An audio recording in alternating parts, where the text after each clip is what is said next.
All right, so the LKQ experience. Wow, I'm gonna tell you this right now. I didn't. My buddies.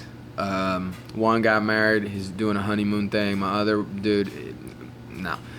So I went to the LKQ with my kids, and they weren't allowed to go in, so I couldn't have any help whatsoever.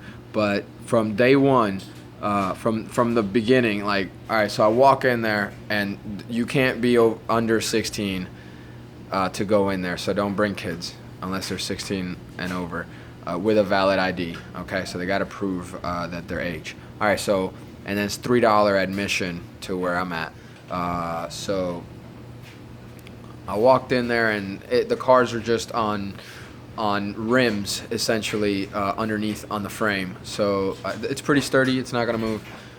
Uh, but it's every man, woman, child thing for themselves. So go in there knowing your stuff, man. I'm telling you right now. Do your research and go in there knowing what tools you're gonna need. I brought a little bag with metric, standard, sockets, 3/8. That's all I needed to pull my motor from there. Bring everything that you're gonna need for the job. So do some research on how the job is done, and then locate all those tools. Bring a knife, a utility knife, or any kind of knife, and vice diagonal cutters, or AKA dikes. All right, bring some of that too with you, because you're gonna need it to save some time, essentially. So I went in there, man, and I scoped it out. You know what? If you really want to know what type of motor is in that vehicle, you can look at the VIN and call a dealership for that vehicle. So Volkswagen, Toyota, GM, Chevy, same shit, right? So what I would do is call them up and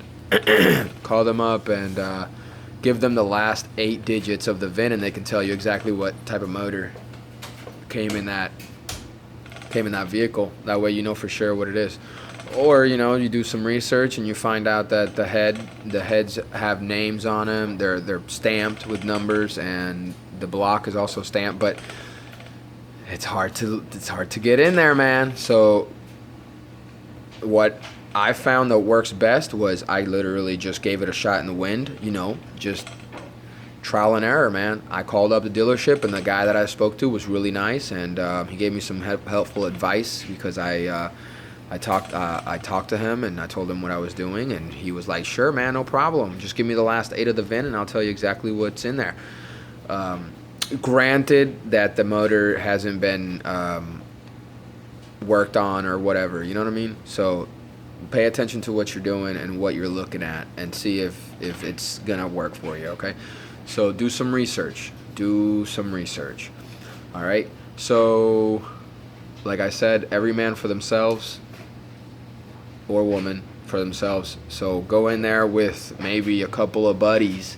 All right, if you're gonna do a big job like pulling an engine or transmission out, or any other fucking difficult task. Okay, but you're on your own, man. Honestly. So my experience, I walked in there, found the engine that I wanted from a GMC Yukon XL. It's a 5.3 liter, 5.3 liter LS. So I started taking it out. You know what I mean? Took off the front, the power steering, because you can't.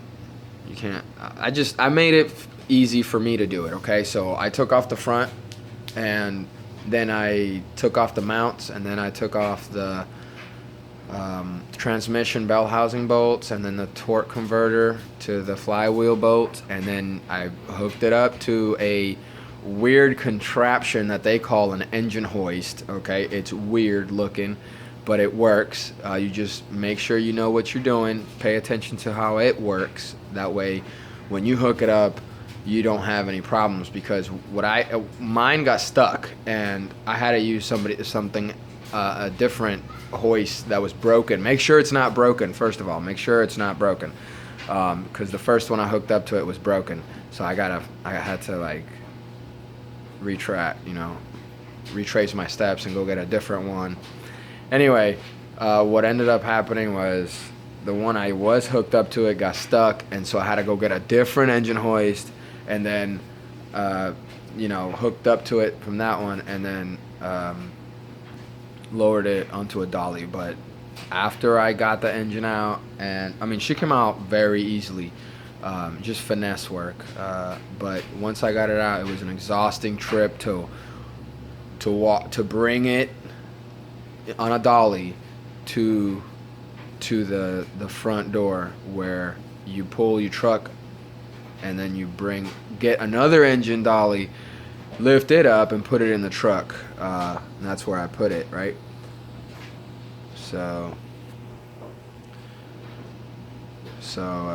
yeah, man. Fucking do your research, know what you're getting into before you do it, and that's the best advice I can do. Oh, the engine is $275, plus a cord charge. Obviously, you're not gonna have an LS motor or any type of fucking motor laying around, do you? Do you have an LS motor laying around for a cord charge? So you're gonna get charged a cord charge. So call them up, ask them, what the cord charge is. If you don't have one to bring in to them, that's stupid. In fact, whatever. So it's just an extra $75.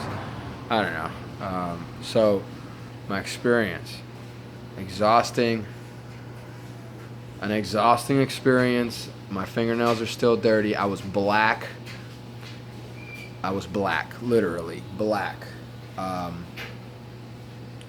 So do some research before you go out there, okay? And what else?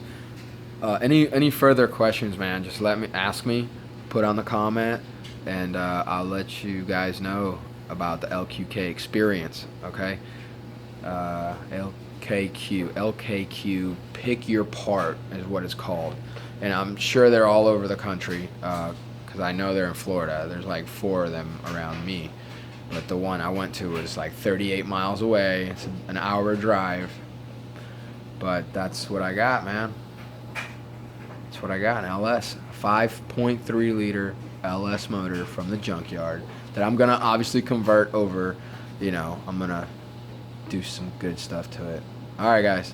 Peace out.